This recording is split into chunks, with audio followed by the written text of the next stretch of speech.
menjadi Bible. Jadi isinya, mohon maaf, itu adalah karangannya Paulus. Jadi mohon maaf, Kristen itu bukan agama Nasrani, bukan ajarannya Nabi Isa. Ya.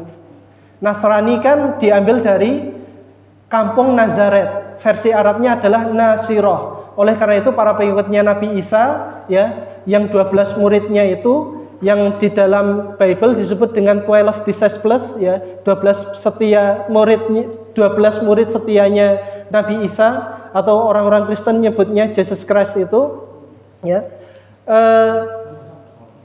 Mereka, ya, si Paulus ini bukan termasuk 12 disciples, bukan termasuk 12 muridnya Nabi Isa, ya. Jadi bagaimana dia bisa menulis gospel lalu setelah itu berubah menjadi Bible, ya. Jadi mohon maaf, itu sebenarnya ajaran palsu, ya. Jadi orang-orang Kristen, kalau mohon maaf, kalau mereka hari ini nyebut kami pengikutnya Yesus atau Nabi Isa, sebenarnya mereka itu bukan mengikuti Nabi Isa, tetapi mengikuti Paulus, ya. Jadi waktu itu penjajahan Nusantara, kembali ke penjajahan ke 3G tadi, ya, gold, glory and gospel. Ketika orang-orang penjajah itu, entah Portugis maupun Belanda menjajah Nusantara, mereka hendak menyebarkan agama Kristen di Indonesia ini, ya. Dan waktu itu ada salah satu santo atau pendeta yang mereka sangat mengagungkan hari Ahad, ya. Sehingga ketika dia meninggal dunia, orang-orang Kristen penjajah ini ingin mengabadikan namanya dia di dalam nama-nama Indonesia, ya, nama-nama hari di Indonesia, ya. Yang dia namanya adalah Santo Domingo, ya. Akhirnya apa, Pak? Orang-orang Kristen penjajah ini mereka nyetak ribuan bahkan jutaan kalender yang mereka bagikan gratis ke seluruh Indonesia, ya. Dan itu mereka lakukan setiap tahunnya, sehingga orang-orang Indonesia, ya, mengganti hari Ahad menjadi hari Minggu. Oleh karena itu tadi saya menyebutkan saya lebih suka menyebut hari Minggu itu hari Ahad, ya. Karena juga kalau hari Ahad itu disandarkan ke Allah Subhanahu wa taala, itu artinya Allahu Ahad. Allah itu esa, Allah itu satu. Allah itu bukan salasah, Allah itu bukan tiga. Laqad kafarul ladzina qalu innallaha salasah. Telah kafir orang yang mengatakan Allah itu tiga. Tuhan Bapa, Tuhan apa lagi, Pak? Roh Kudus lagi. Tuhan apa, Pak? Satu nih. Tuhan Bapa, Roh Kudus, satunya Tuhan Anak, nggih. Allah itu cuma satu. Ya, maka naudzubillah min dzalik, ya. Mohon maaf, saya termasuk orang yang benci kepada seseorang yang setiap 25 Desember mengatakan kepada orang Kristen selamat Natal. Ngapunten, Pak, nggih. Itu memang ringan di lisan. Tetapi kalau kita menyebutkan itu, ternyata ada banyak kekufuran di dalamnya. Berarti apa? Sama dengan kita meridhoi ada Tuhan selain Allah Subhanahu wa taala. Ya. Karena apa? Mereka mengatakan Yesus itu 100% Allah, 100% manusia, ya. Bagaimana bisa? Kita setiap hari mengatakan membaca surah Al-Ikhlas, Qul huwallahu ahad. Katakanlah Allah itu satu. Lam yalid walam yulad, Allah itu tidak beranak dan tidak diperanakan. Tetapi kita meridhoi ada Tuhan yang dia dinyatakan sebagai anak Tuhan, ya. Naudzubillah min dzalik.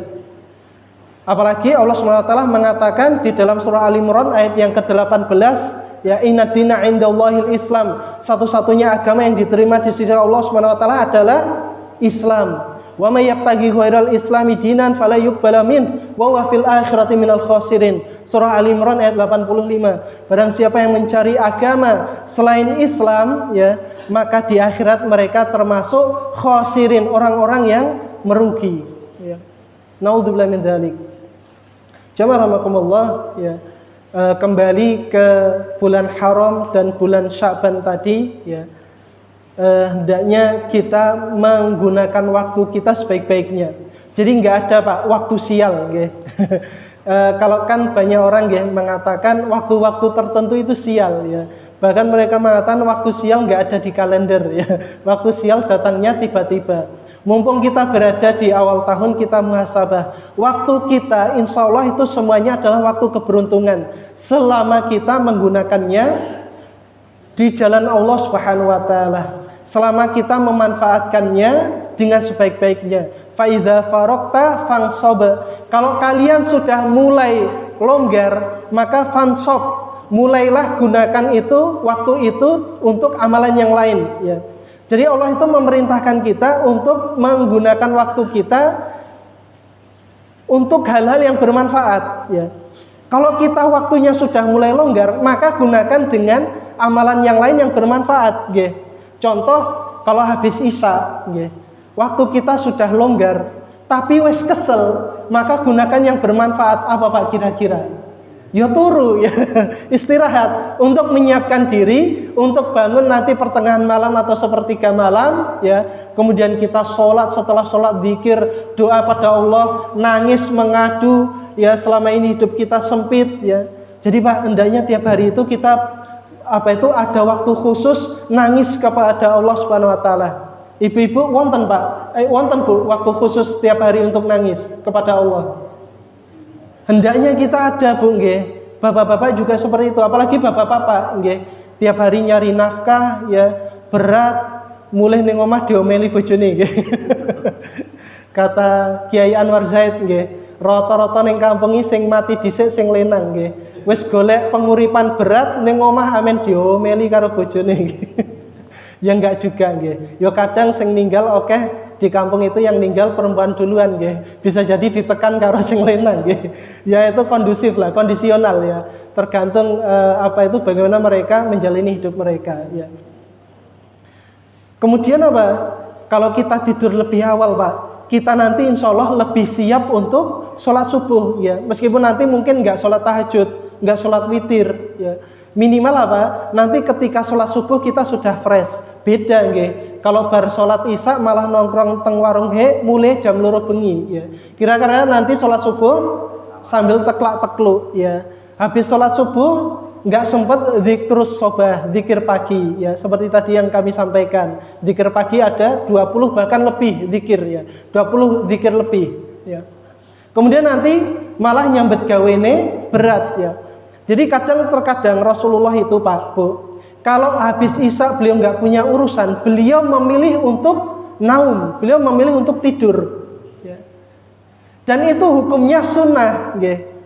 Lah kok jenengan bar isya sudah longgar, ya, diken turu, kui wes ora gelem, kui jek ora gelem, terus jenengan pengen sunnah apa lagi? Kon turu lho ora gelem, nggih. Pengen sunnah apa lagi? Turu kan penak, nggih. Kon turu wae sunnah dan itu dapat pahala. Jek ora gelem, terus jenengan pengen cari sunnah apa lagi, ya. Insya Allah Pak, kalau kita tidur lebih awal ba'da isya, ya, diniatkan agar nanti bisa sholat tahajud, agar nanti kuat baca Al-Quran di sepertiga malam, kuat sholat subuh, biar besok kuat nyambet gawe. Insya Allah tidurnya jenengan itu mengandung pahala, ya. Tidurnya jenengan itu tidak sia-sia, ya. Oleh karena itu kita hendaknya memanfaatkan waktu dengan sebaik-baiknya, ya. Ibnul Qayyim Al-Jauziyah, Ibnul Qayyim, nggih.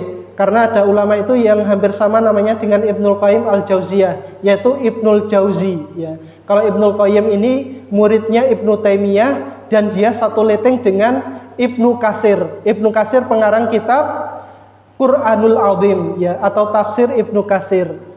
Ibnul Qayyim itu mengatakan, ya, idha'atul waqti asyaddu minal maut li'anna idha'atul waqti yufarriqu bainaka wa bainallah wa idha'at gini nggih, Ibnu Qayyim mengatakan idha'atul waqti asyaddu minal maut. Menyanyiakan waktu itu lebih parah daripada kematian, ya. Li'anna idha'atul waqti yufarikuka bainaka wa bainallah. Karena menyanyiakan waktu itu sama dengan memisahkan antara dirimu dengan Allah Subhanahu wa taala, nggih. Contoh, waktu nih sholat subuh, lah kok malah turu, itu kan idha'atul waqti, menyanyiakan waktu. Itu sama dengan memisahkan antara diri jenengan dengan Allah Subhanahu wa taala. Seharusnya waktu itu sholat subuh, mendekatkan diri pada Allah Subhanahu wa taala, ya, mau kan hukumnya wajib, nggih. Kemudian apa? Ternyata malah kita tidur, sama dengan memisahkan diri kita dengan Allah Subhanahu wa taala. Wal maut yufarikuka bainaka wa bainal ardi wa ahlihi.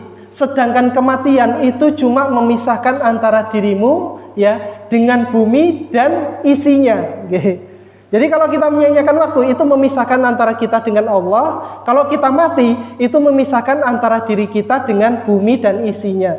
Jangan pilih mana Pak? Memisahkan diri dengan bumi dan isinya atau memisahkan diri dengan Allah? Tentu kita lebih memilih memisahkan diri kita dengan bumi dan isinya daripada pisah dengan Allah. Lebih baik umur pendek tapi barokah daripada umur panjang tapi sia-sia. Ngapunten nggih, banyak hari ini kita dapati, mohon maaf sekali, orang yang sudah tua ya, dia KTP-nya agama Islam, nggak pernah ke masjid, nggak pernah sholat, nggak pernah ngaji, nggak pernah Jumatan. Padahal apa? Tujuan Allah SWT mewajibkan sholat Jumat itu agar minimal 1 pekan sekali seseorang itu mendengarkan nasihat Pak Bu. Kan sholat Jumat itu ada khutbah nggih. Khutbah isinya targhib wa tarhib. Isinya kabar gembira dan ancaman dari Allah Subhanahu wa taala. Isinya nasihat takwa. Kalau kita per pekan saja nggak berangkat sholat Jumat, maka apa kata Rasulullah? Maka Allah akan mematikan hatinya dirinya. Karena per pekan saja nggak pernah mendengarkan nasihat. Itu tujuannya sholat Jumat Pak, agar minimal sepekan sekali ya. 1 ahad sekali gitu. Kita mendengarkan nasihat biar hati kita ini menjadi lembut kembali, terupgrade, tercas gitu ya. Coba bayangkan bagaimana seseorang yang mereka melewati hidupnya nggak pernah mendengarkan ceramah, nggak pernah mendengarkan nasihat, hidup hanya menggunakan akal pikirannya dia ya. Menurut dia baik, belum tentu baik loh belum tentu yang baik di pikiran kita itu juga baik di sisi Allah Subhanahu wa taala ya. Mungkin seseorang ngomong kan ada orang berpikir, alah salat rapopo, ora salat rapopo, sementing apik karo tanggane, itu baik nang mboten Pak? Lah bagaimana bisa dia mengatakan sing baik, sing penting apik karo tanggane, sedangkan dia ora apik karo Allah, ora tahu salat ya. Sedangkan Allah yang memberikan dia hidup, yang memberikan dia ma'isyah penghidupan, yang memberikan dia nafas. Coba bayangkan Pak, kalau kita tiap hari nggak bisa nafas, tiap hari nafasnya dibantu kali tabung yang besar niku teng rumah sakit, kemudian 1 hari membutuhkan 1 tabung, bahkan lebih. 1 tabung mungkin menghabiskan berapa ratus ribu Pak niku, mungkin bisa jadi 1 jutaan, Coba 1 hari 1 tabung harga 1 juta, berarti 1 bulan berapa Pak? 30 juta. Kalau Allah nggak beri kita nafas saja, ya kita 1 bulan bisa menghabiskan 30 juta ya.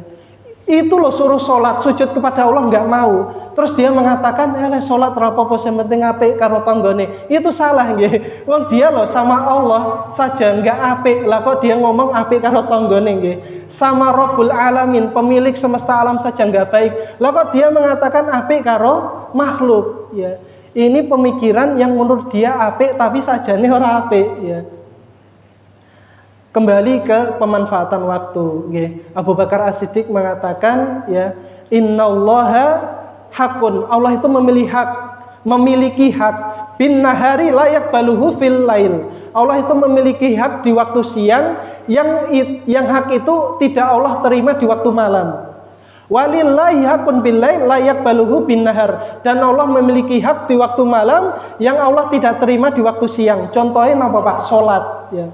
Allah memiliki hak di waktu siang untuk kita sujudi di waktu sholat zuhur. Dan apa? Nggak sah kalau kita sholat zuhur di waktu malam hari ya. Dan Allah itu memiliki hak di waktu malam, yaitu sholat isya, yang tidak sah, tidak Allah terima ketika sholat malam, sholat isya kita lakukan di waktu zuhur ya. Kemudian Umar bin Abdul Aziz, cicitnya Umar bin Khattab ya. Jadi Umar bin Abdul Aziz ini cicitnya Umar bin Khattab dari jalur si penjual susu. Mungkin jenengan pernah mendengarkan Umar bin Khattab di waktu malam hari dia berpatroli, kemudian dia mendengarkan seorang ibu dengan anaknya berdialog.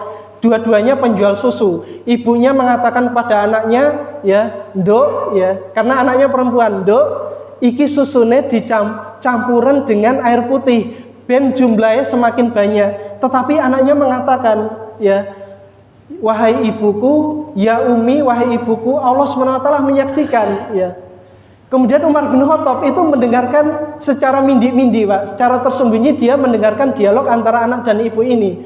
Kemudian Umar bin Khattab ini tertarik sama si gadis ini, ya. Wah, ini gadis ini bertakwa sekali pada Allah SWT. Jual susu murni, ya. Jadi dia nggak mau jual susu dicampur air putih, ya. Minum dulu Pak Bu, ya. Bismillahirrahmanirrahim. Alhamdulillah. Kemudian akhirnya Pak, Umar bin Khattab dia mendatangi putranya Pak, yang namanya Asim, ya. Dia menawarkan kepada Asim, kamu mau nggak menikahi gadis ini? Saya tadi malam ketika patroli di malam hari, karena kan Umar bin Khattab itu riwayatnya banyak nggih, berpatroli di malam hari. Pernah juga dia mendapati seorang ibu-ibu yang dia memasak batu, kemudian ditutup di atas tungku api, ya. Kemudian batu itu ditutup, direbus. Karena apa? Anaknya menangis kelaparan.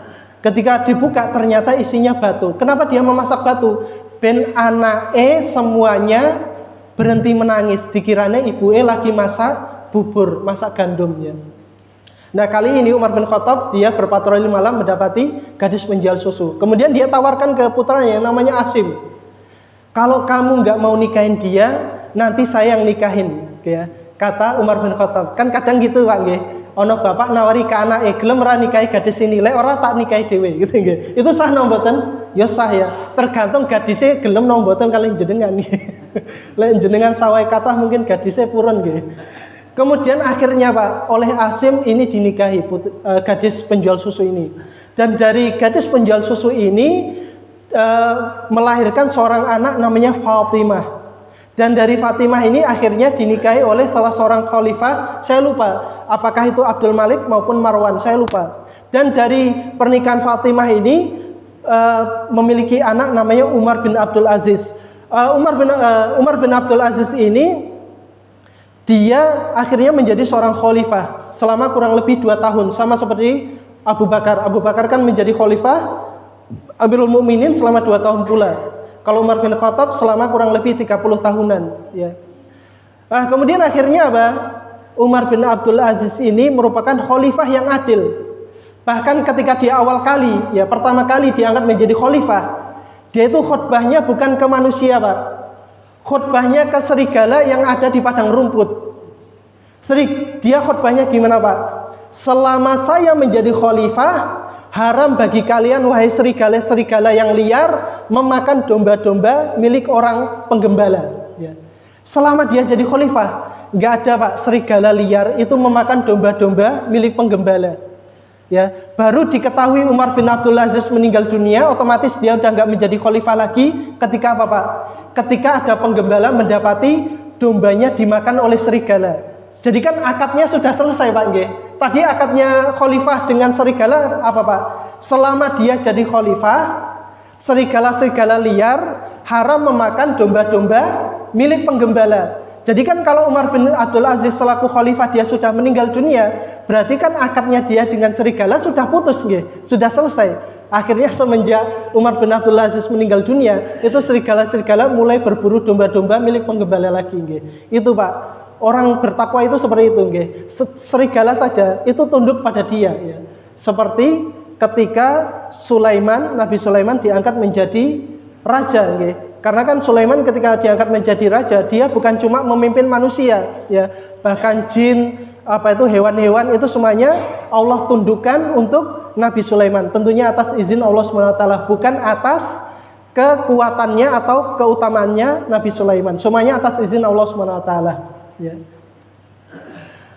Nah, Umar bin Abdul Aziz ini pernah mengatakan tadi nggih, sesungguhnya Allah SWT, mohon maaf itu tadi ucapannya Abu Bakar. Umar bin Abdul Aziz dia mengatakan, innal laila wan nahar ya'malani fika fa'mal fihima. Sesungguhnya siang dan malam itu terus bergulir di antara dirimu.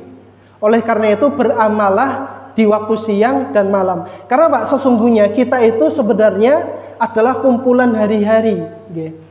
Jadi kalau satu hari hilang dari diri kita, maka sudah hilang umur satu hari dari diri kita.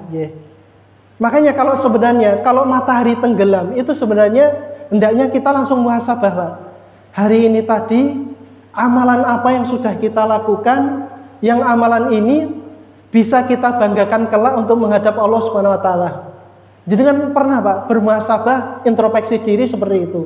Ya. Ini muhasabahnya versi Anas bin Malik. Jadi Anas bin Malik radhiyallahu anhu ini mantan khadimur Rasul, mantan pembantunya Rasulullah selama 10 tahun. Waktu itu dia mulai menjadi khadimur Rasul, pembantunya Rasulullah dari usia 10 tahun.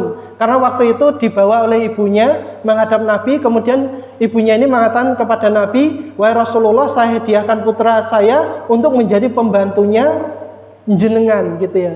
Kemudian selama 10 tahun berikutnya Anas bin Malik ini menjadi pembantunya Nabi Shallallahu Alaihi Wasallam. Anas bin Malik, Pak, ketika dia matahari terbenam, dia itu mulai bermuhasabah. Hari ini saya sudah beramal apa? Ya. Amalan apa yang sudah saya bisa banggakan kelak untuk menghadap Allah Subhanahu Wa Taala?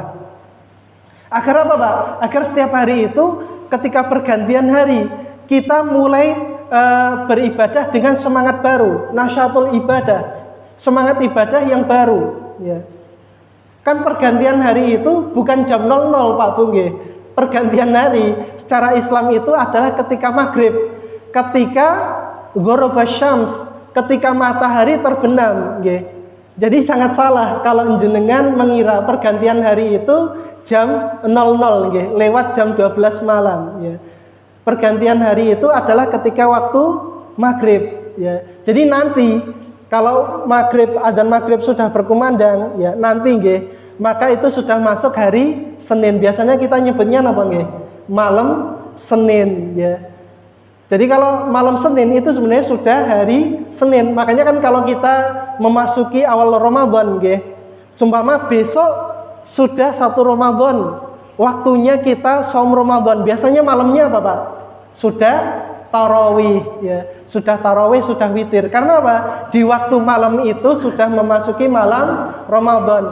Sesok wes Idul Fitri. Biasanya malamnya kita apa? Takbiran. Karena di waktu malam itu sebenarnya sudah Idul Fitri, ya. Jadi waktu maghrib itu secara Islam sudah memasuki pergantian hari, ya.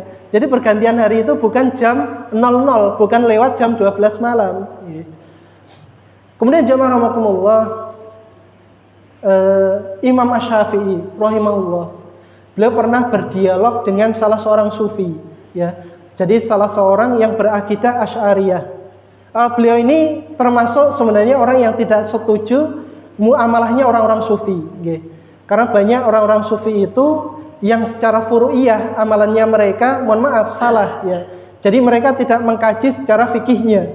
Yang penting amalan hatinya, kan kebanyakan orang sufi seperti itu, Tetapi pernah suatu ketika Imam Asy-Syafi'i ini menukil ucapannya orang sufi, dan ucapannya ini benar, ya. Orang sufi ini mengatakan, "Inna nafsaka in istaghaltaha bil haq wa illa istaghaltaka bil batil." Sesungguhnya jiwamu, jika tidak engkau isi, tidak engkau sibukkan dengan perkara-perkara yang hak, perkara-perkara yang benar, maka otomatis dirimu, jiwamu akan menuntun dirimu sibuk kepada perkara-perkara yang batil, ya. Itu otomatis, Pak. Kalau kita tidak menyibukkan diri kita untuk perkara-perkara yang hak, yang benar, itu otomatis apa? Hawa nafsu kita yang akan menuntun diri kita untuk mengisi waktu-waktu luang kita untuk melakukan perkara-perkara kebatilan, ya. Ingat, Pak, setiap waktu kita meskipun 1 detik itu semuanya akan dimintai pertanggungjawaban oleh Allah Subhanahu wa taala, ya. Bukankah di hadis yang menyebutkan tentang bagaimana Allah Subhanahu wa taala kelak, ya, akan dihadapi oleh semua hamba. Jadi setiap kita kelak di hari kiamat akan menemui Allah Subhanahu wa taala berdiri satu-satu di hadapan Allah, wala tazulu qadama 'abdin, dan kaki kita tidak akan pernah bergeser dari berdirinya kita di hadapan Allah sampai ditanya 5 pertanyaan, ya. Salah satu pertanyaannya apa? An umrika fima ablahu, tentang usiamu, ya. Otomatis apa? Tentang waktumu. Usiamu itu otomatis tentang waktumu, apa yang telah engkau gunakan, apa yang telah engkau habiskan dari usiamu, ya. Jadi setiap waktu kita itu kelak akan ditanya oleh Allah ya. Bar subuh ternyata turu, itu dicatat nggih. Kemudian apa? Bar asar itu ya turu ya. Memang nggak ada dalil dari Nabi mengharamkan tidur setelah asar ya. Tetapi apa? Banyak experience, tajribah, pengalaman orang yang tidur setelah asar itu ada dampak buruknya pada akalnya. Bahkan ada sebagian ulama yang mengatakan tidurlah pada asar, habis sholat asar selama 40 hari. Maka tunggulah setelah itu engkau akan menjadi gila. Karena apa Pak? Rata-rata orang tidur habis asar itu linglung. Jenengan pernah ngerasakan waktu kecil ya. Turu bar asar, tangi pas maghrib. Setelah itu nggawe seragam sekolah, budal sekolah. Karena apa? Dikironit, tangi turu, isu ya. Jenengan pernah Pak merasakan itu waktu kecil ya. Saya sering dulu diceritakan teman-teman, ada teman-teman yang punya pengalaman seperti itu nggih. Tidur setelah asar, tangine pas maghrib, bar tangi nganggo seragam sekolah Pak, budal sekolah. Dikira ini bar subuh ya. Makanya tidur setelah asar itu mengurangi daya pikir kita. Bahkan beberapa tahun yang lalu di Magelang pernah terjadi nggih. Seorang pemuda usianya 20-an tahun tetapi dia sudah berkeluarga. Dia diculik oleh jin ya. Ini menunjukkan bahasanya setan itu memang ada nggih. Karena mohon maaf ada sebagian ormas Islam hari ini yang mereka mengatakan setan itu tidak ada nggih. Lah kok setan tidak ada Pak? Lah kok ada orang zina nggih. Ada wong nyolong orang begal. Lah itu kan bisikan setan di hawa nafsu kita ya. Pemuda ini dia diculik setan, setahu saya dari podcast yang di-upload oleh Syekh oleh Ustadz Muhammad Faizar ya, salah satu seorang roki peruqyah yang sangat terkenal hari ini di Indonesia. Dia mewawancarai pemuda ini ya. Jadi ceritanya dia waktu itu jam 2 siang, mohon maaf, dia mau buang air di sungai. Jadi niki wong kampung Pak. Jadi dia buang airnya di WC terpanjang di dunia, yaitu sungai nggih. Tengkali.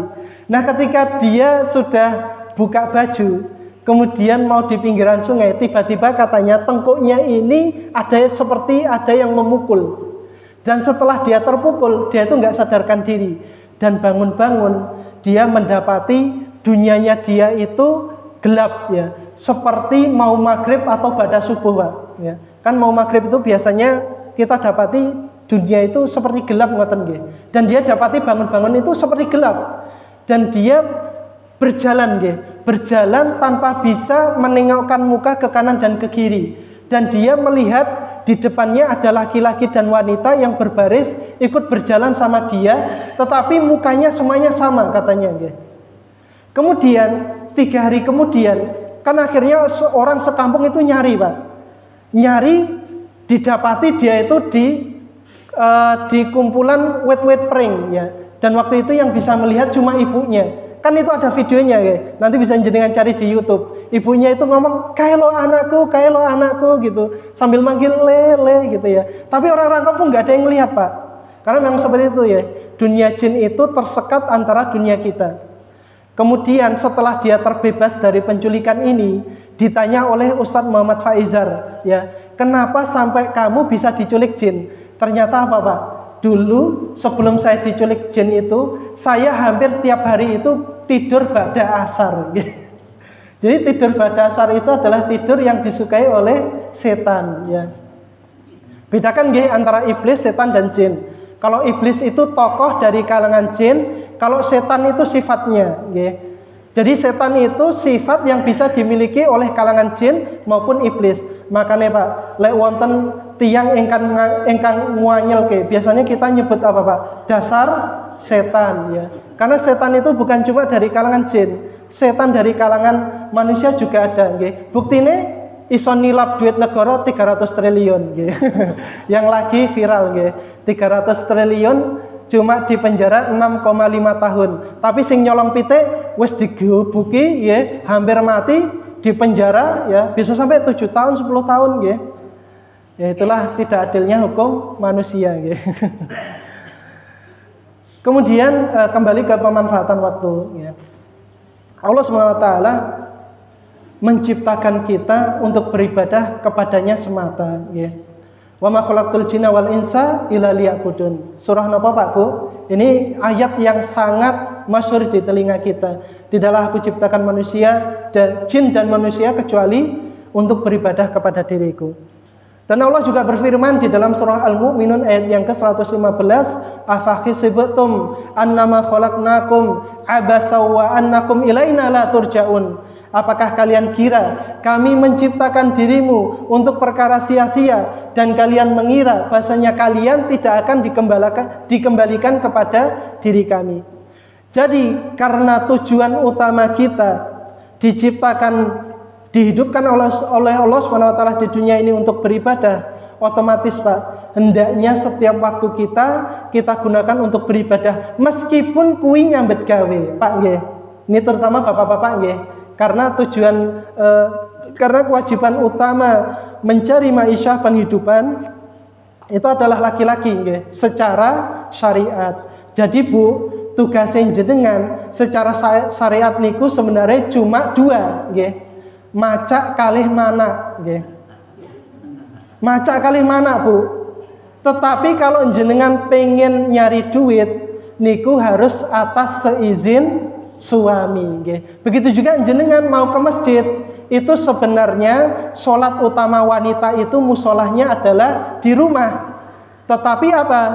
Kalau wanita mau ke masjid itu atas izin suami. Kalau masih gadis atas izin walinya, bapaknya atau saudara laki-laki kandungnya, dan jangan sampai bersolek nggih.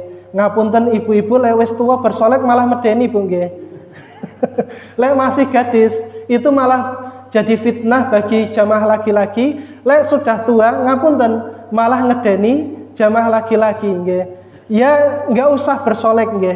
Cukup bersoleknya jenengan, treatment atau skincare-nya jenengan dengan air wudhu nggih. Ini skincare alami dari Allah Subhanahu wa taala nggih. Pakai minyak wangi boleh, Pak? Kalau laki-laki boleh, tetapi kalau wanita tidak nggih. Kalau laki-laki kita hendaknya sebelum berangkat ke masjid menggunakan zinah, ya, perhiasan, dan perhiasan laki-laki adalah pakaiannya, ya. Jadi bukan kalung emas, gelang emas nggih. Malah lucu niku mutasyabbihu binisa, laki-laki menyerupai wanita nggih. Jadi kalau jenengan melihat ada koh-koh juragan Cina nggih. Karena saya banyak nggih melihat juragan Cina niku nganggo kalung permata nggih, nganggo kalung emas. Itu sebenarnya nggak boleh Pak, laki-laki umat Islam. Kalau itu orang Cina kafir ya terserah dia nggih, karena dia bukan seorang muslim. Tetapi kalau bagi muslim itu haram kita menghiasi diri kita, laki-laki menggunakan perhiasan emas ya. Karena itu perhiasannya bagi wanita, dan ketika laki-laki menggunakan perhiasan emas, kalung emas, gelang emas ya, lagi gigi emas pripun. Hendaknya kalau laki-laki pakai gigi yang terbuat dari perak saja nggih. Kalau itu memang dibutuhkan nggih. Kalau nggak dibutuhkan ya nggak dipakai saja nggih. Kalau laki-laki boleh ya dia menggunakan perhiasan. Tadi saya menyebut kalimat zinah ya, pakai ta marbutoh. Itu artinya bukan berzina nggih. Artinya adalah perhiasan ya. Bedakan kalau zina itu dia tanpa marbutoh, marbutoh nggih. Tulisannya zi kemudian na ya, tanpa tak marbutoh. Kalau pakai nah tak marbutoh itu artinya perhiasan. Tetapi kalau wanita ya dia dilarang menggunakan tip, menggunakan minyak wangi, karena Nabi Muhammad SAW mengatakan ketika wanita menggunakan minyak wangi kemudian melewati perkumpulan laki-laki ya, maka kata Nabi SAW keduanya telah berzina ya. Karena nanti laki-lakinya akan menghirup minyak wangi tadi. Kira-kira bapak-bapak jenengan sing pengalaman nggih, ketika jenengan dilewati mbak-mbak yang wangi sekali menggunakan wangian ya, kemudian jenengan menghirupnya, kira-kira apa yang ada di akal dan pikiran jenengan nggih? Bayangke wanita itu menjadi miliknya, akhirnya menjadi zina hati. Oleh karena itu inilah yang dikatakan oleh Nabi, keduanya menjadi berzina ya. Jadi zina itu bukan cuma, mohon maaf, al-farj bil farj ya, antara kemaluan dengan kemaluan. Kalau bahasa fikihnya iltiqaul khitanaini, bertemunya dua barang yang dikhitan ya. Jadi zina itu bukan cuma seperti itu ya. Hati kita itu juga berzina ya, bayangke bojone tonggone dadi miliknya ya. Itu mohon maaf, itu juga berzina loh nggih. Kita menyentuh wanita yang bukan mahramnya. Mahram nggih, sanes muhrim. Mohon maaf, hari ini banyak masyarakat muslim yang mereka menyebut mohon maaf bukan muhrim ya. Itu kalimat salah Pak Bu nggih. Muhrim itu artinya orang yang ihram. Ihram itu salah satu rukun di dalam haji dan umrah ya. Yang memang juga betul nggih, bukan muhrim karena saya memang bukan orang yang sedang ihram nggih. Yang betul bukan mahram ya. Mahram itu artinya orang yang haram untuk dinikahi. Ibu kita, wanita saudara kandung kita, bibi dari jalur ibu atau ayah kita, nenek-nenek kita ya, itu kalau laki-laki nggih. Kalau perempuan ya bapaknya, bapak mertua ya. Kemudian Pak Dene, Pak Lie dari jalur ibu atau bapaknya, saudara kandungnya ya. Kalau sampai kita menikah dengan mereka itu terjadi zina maharim, zina dengan mahramnya sendiri. Kalau bahasa orang-orang psikolog itu namanya incest ya. Mboten napa nggih, lanjut napa mboten? Lanjut. Nggih. Tugasnya sampai jam pinten Pak niki? 8. Jam 6 Pak nggih. Kapan selesai mawon nggih. Wala alam bisawab, mungkin niki tandane nggih, tandane selesai. Nggih. Bukan gangguan setan nggih. Mungkin karena tokennya habis. Baik, demikian penyampaian dari kami ya. Kalau ada ilmunya yang benar itu dari Allah Subhanahu wa taala dan Rasulnya. Kalau ada salah katanya mungkin itu dari kekurangan kami sebagai manusia biasa. Kita tutup dengan doa kafaratul majelis. Subhanakallahumma wa bihamdika nasyhadu an la ilaha illa anta nastaghfiruka wa natubu ilaih. Wassalamualaikum warahmatullahi wabarakatuh.